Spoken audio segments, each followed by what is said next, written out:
Selamat pagi Bapak Ibu, Saudara-saudari yang dikasihi Kristus. Mari kita mengawali hari baru dengan mendengarkan firman Tuhan yang diambil dari Injil Lukas pasal 17 ayat 11 sampai dengan 19. Tuhan bersamamu. Inilah Injil suci menurut Lukas.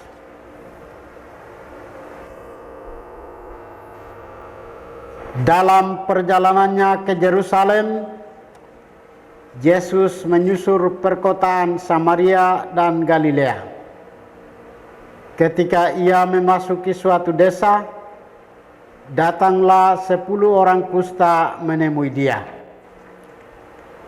Mereka tinggal berdiri agak jauh dan berteriak, "Yesus, Guru, kasihanilah kami."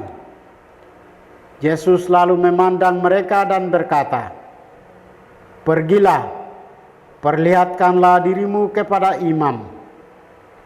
Dan sementara dalam perjalanan, mereka menjadi tahir. Seorang di antara mereka, ketika melihat bahwa dirinya telah sembuh, kembali sambil memuliakan Allah dengan suara nyaring, lalu tersungkur di depan kaki Yesus dan mengucap syukur kepadanya. Orang itu seorang Samaria. Lalu Yesus berkata, "Bukankah ke-10 orang tadi semuanya telah menjadi tahir? Di manakah yang 9 orang tadi?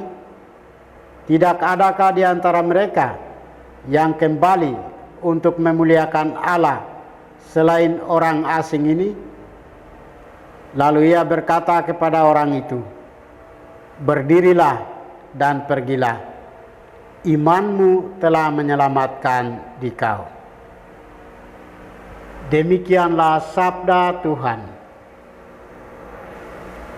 Bapak Ibu, saudara-saudari yang dikasihi Kristus, tema kita hari ini adalah pertobatan yang menyelamatkan. Buah keheningan adalah doa.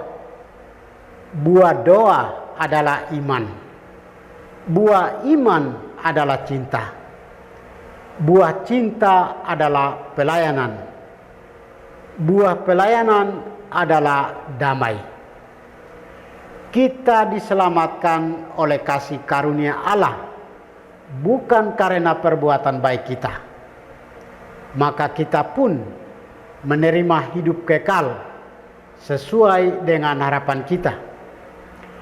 Kita memperoleh keselamatan karena kerahiman dan kasih Allah berkat baptisan atau permandian yang kita terima. Dengan berkat baptisan itu, kita mengalami kelahiran kembali dan berkat pembaharuan yang dikerjakan oleh Roh Kudus yang sudah dilimpahkan oleh Allah kepada kita lantaran Yesus Kristus, Juru Selamat kita.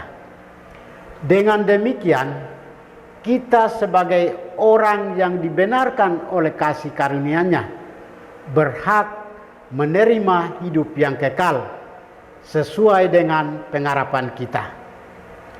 Maka patutlah kita mengucap syukur dan berterima kasih.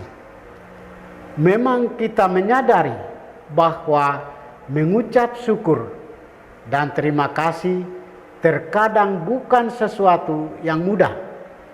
Kadang kita memiliki banyak alasan dan sulit untuk mengucapkannya. Padahal mengucapkan syukur dan terima kasih merupakan penghargaan atas apa yang kita telah menerimanya. Dalam bacaan Injil hari ini, Yesus menyembuhkan 10 orang berpenyakit kulit atau sering disebut kusta. Mereka mengalami penyembuhan yang sempurna, yaitu dipulihkan dari sakit fisik dan secara sosial keagamaan. Martabat mereka diangkat kembali sehingga mereka bisa bergaul bebas dan berdoa di Bait Allah. 10 orang kusta itu meminta Yesus untuk mentahirkan mereka. Semua telah disembuhkan olehnya, tetapi hanya 1 orang saja yang datang berterima kasih dan bersyukur kepada Tuhan Yesus. Yesus menyebut seorang yang datang dan mengucap syukur itu sebagai orang asing, karena dia adalah orang yang dianggap sebagai orang yang berasal dari bangsa yang berdosa dan kafir. Dia adalah orang Samaria. Orang-orang Samaria adalah salah satu bangsa yang tidak murni sebagai bangsa Israel. Yesus sungguh memuji tindakan iman yang dinyatakan dalam diri orang Samaria itu.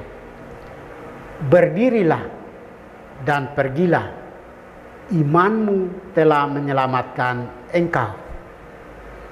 Bapak, Ibu, saudara-saudari yang dikasihi Kristus, ungkapan syukur dan terima kasih sesungguhnya merupakan ungkapan iman. Ungkapan itulah yang ditunjukkan sebagai teladan bagi kita oleh seorang Samaria yang disembuhkan dari penyakit kusta. Kadang-kadang kebanyakan dari kita hanya suka menuntut dan meminta ketimbang bersyukur dan mengucap syukur kepada Tuhan dan berterima kasih kepadanya. Tuhan memberkati kita. Marilah kita berdoa. Tuhan, pagi ini kembali kami naikkan syukur dan permohonan. Terima kasih sudah menjaga kami saat tidur maupun bangun. Terima kasih untuk udara sejuk dan segar pagi ini. Bukalah mata hati kami, mampukan kami memandang kemurahan dan karya-Mu, serta memuji dan memuliakan-Mu melalui pekerjaan dan pelayanan kami hari ini. Bimbinglah kami selalu untuk menyadari kesalahan kami dan bertobat, sehingga kami sungguh rendah hati, mau membuka hati dan siap menerima rahmat-Mu yang tinggal dalam hati kami. Kristus terang dunia, berkatilah keluarga kami. Jadikanlah kami alat kasih-Mu dan pantaskanlah kami menjadi hamba-Mu yang setia. Demi Kristus Tuhan dan pengantara kami. Tuhan bersamamu. Semoga kita sekalian, orang-orang yang kita kasih dan doakan, seluruh aktivitas kita hari ini dilindungi, dibimbing, dan diberkati oleh berkat Allah yang Maha Kuasa, dalam nama Bapa dan Putra dan Roh Kudus. Amin.